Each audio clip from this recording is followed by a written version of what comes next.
Something was going on in the house next door. Noise was coming from inside. That's normal for most houses, but not that house. The house next door was always shut up tight. No open door to greet visitors and no open window to welcome fresh air. Dad had knocked on the front door a few times to see if the old lady inside needed help, but she never answered. So, when I heard voices from over the fence, I stopped what I was doing and I listened. I couldn't make out the conversation, but I distinctly heard the word trouble. Was the old lady in trouble? I mentioned it to Dad and he knocked on the door again, but as usual, there was no answer. Then I saw something odd was going on around the fig tree. The long grass underneath it had been trampled and dozens of umbrella tree saplings had been snapped in half. I mentioned it to Dad and he thought maybe the old lady was finally getting some help with her garden. I kept hearing raised voices inside the house and always the word trouble was the loudest and the clearest. Maybe the old lady had got herself a dog or something. But Trouble was not a good name for a pet. I was practicing my cricket strokes, hitting a ball against the shed wall when the hairs on the back of my neck stood up. I was being watched. Well, I was being overlooked. I straightened up, shouldered my bat and looked up into the fig tree. "Who are you?" I said. "Max," said the boy. "I haven't seen you around here before." "I've just moved here." "Do you want to play some cricket?" "I'm not allowed to leave the yard." "Fair enough. I'd have to ask my grandmother." "The old lady is your grandmother?" The boy nodded as he got more comfortable on a branch, letting his legs dangle down. "Oh, I didn't know she had any relatives," I said. "I've lived here for years and I've never seen you before."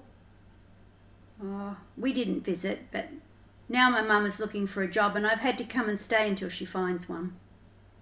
"Ah, well, you can come over any time." "Thanks," he said. "I'm Spud, by the way." "Spud? That's a funny name." "Oh, sorry." "Nah, you're right, Matt, it is. Well, I might see you again sometime then." "Yeah." That's how I met Max. He never did come over, so Dad suggested I visit him. I took a ladder from the shed and leaned it up against the back fence, and the next time I saw Max in the tree, I climbed the ladder and called out to him. "Hey Max, can I come up?" "Yes," said Max, smiling. "I thought I'd come to you," I explained. I hurled myself up into the tree and looked around. Brought back some memories. "Oh, I see you've been adding improvements." "I haven't had much to work with," Max said. "I'm only allowed to use what I can find in the yard."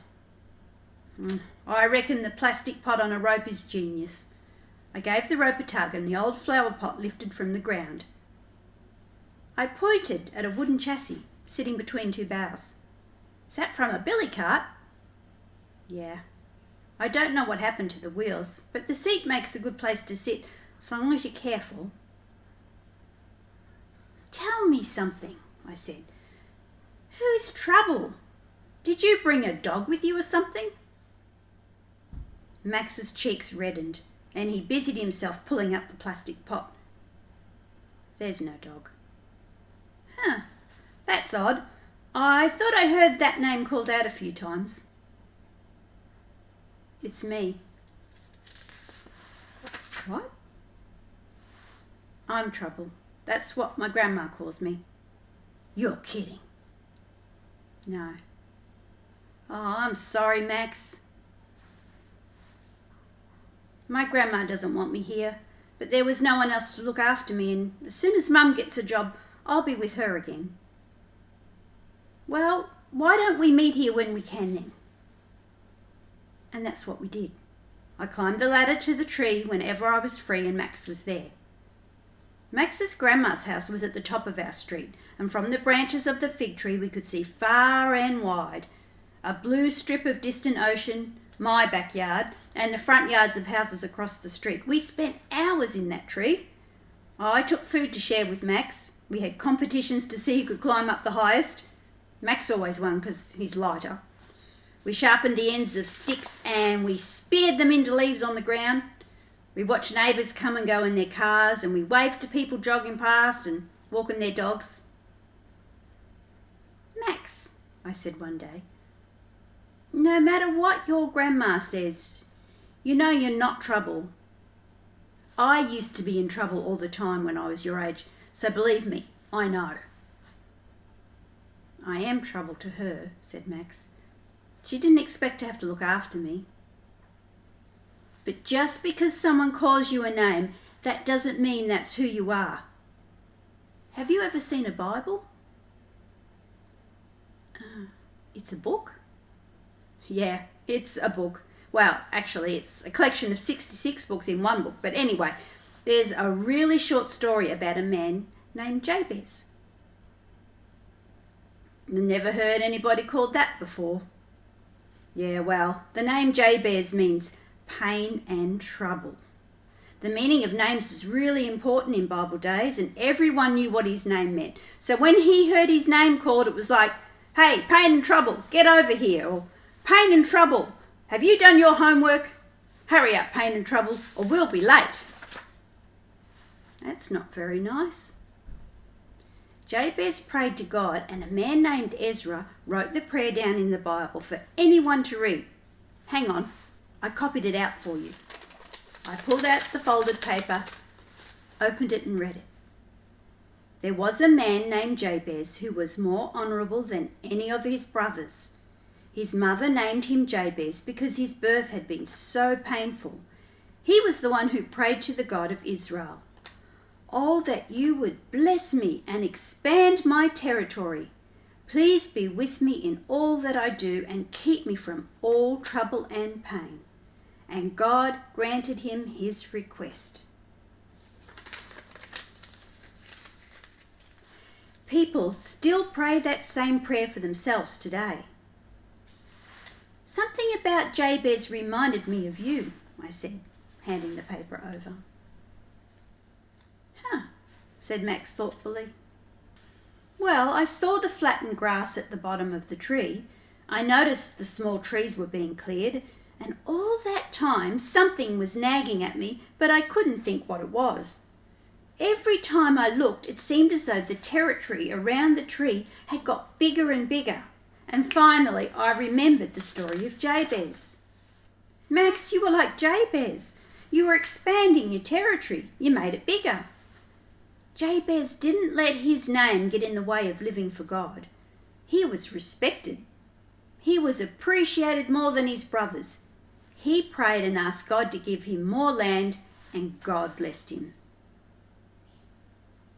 What does that mean? Asking God to bless you is asking him for favour or approval. Can I have God's approval? Yes, but first you have to believe in the Lord Jesus Christ. Who's he? Jesus is God's Son. Please be with me in all that I do. I'd like God to be with me, said Max. I miss Mum.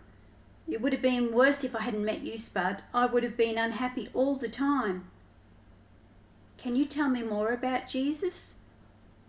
I'd like God to approve of me. Course I could, I said. I'll tell you all the things about Jesus my mates told me when I was trouble. All through summer, I told Max about Jesus, and we sat on the billy cart frame and I showed him videos of Bible stories on my phone.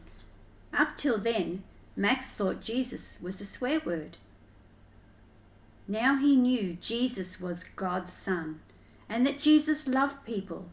Jesus loved people so much he died on the cross for their sin, but God raised him from the dead. Remember you said you'd like God to approve of you, Max?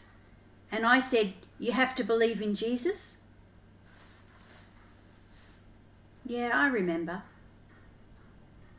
Do you believe in him now? Yes. Do you want to ask Jesus to come into your life? That way God adopts you and you become his son. He'll look at you and he won't see any sin. He'll approve of you 100%. That's what happened to me. I'd like that a lot, said Max. And I'll be like Jabez, won't I, Spud? No matter what names I get called, I'll be Max, God's son, and I can get blessed. Without warning, Max was gone. His mum must have got a job and took him back to live with her. I knocked on his grandma's door. I wanted to find a way to keep in touch with him, but there was no answer. I turned to go back home, and as I passed beneath the tree, I saw a sign in the shape of a cross. It was an old piece of fence post lashed to a garden stake and hammered into the ground. Words had been painted on it. Spud and Max's. And there was a note left for me in the flower pot. Dear Spud, I have expanded your territory. Max. Every now and then I stomp on the grass around the base of the fig tree and I pull up any weeds that try and take back the territory around it. It's our tree, you see, mine and Max's, our territory tree. And wherever Max is, he's not trouble, he's blessed.